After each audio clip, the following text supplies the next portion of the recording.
mbokki internet yi ñuy suivre fii ci NC TV Sénégal dal leen ak jàmm ginnaaw bi leen nuyoo ziar leen rafetlu ànd beeg ñun leen wax ngeen continuer di abonné wu fii ci NC TV Sénégal. xibaar li ci gën a fës jëm ci élection palum député yi nar a am fii Sénégal le 31 juillet Yewwi Askan Wi nag ànd ci ak waa wàllu doon nañ amaloon ndaje ni ki démb ci ngoon fële ca place de la nation ña nga fay xamale ni maanaam seen liste bi dañ koy valider par force wala élection du am fii Sénégal Abdou Mbow nag mi ngi leen di tontu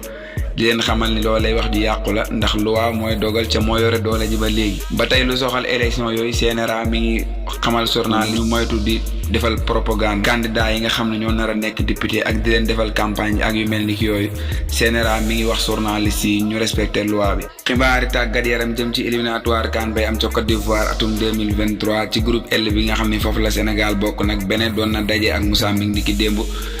Mozambique moo ko dóor benn bal ci dara Soudan du Sud dóor RDC ñaari bal ci benn Gabon ak Mauritanie kenn dugalul moroomam Ouganda ak Niger ci groupe F bi ku nekk benn bal la dugal moroomam Tanzanie ak Algérie moo ko dóor ñaari bal ci dara Congo dóor Gambie benn bal ci dara niki tey jii nag ci groupe C bi Burundi na daje ak Cameroun Soudan du Sud daje ak Mali Nigeria daje ak Sierra Leone Guinée ak Malawi ñoom ñaar dinañ daje Éthiopie daje ak Égypte Maroc daje ak Afrique du Sud ba tey lu soxal éliminatoire CAN bay am ca Côte d'Ivoire atum 2023 troisième ak quatrième journée bi dañ ko amal ci weeru septembre Sénégal ak Mozambique nag dinañ daje aller bi di amee fële ci Afrique du Sud retour bi di amee fii ci Sénégal ci stade Maître Abdoulaye Wade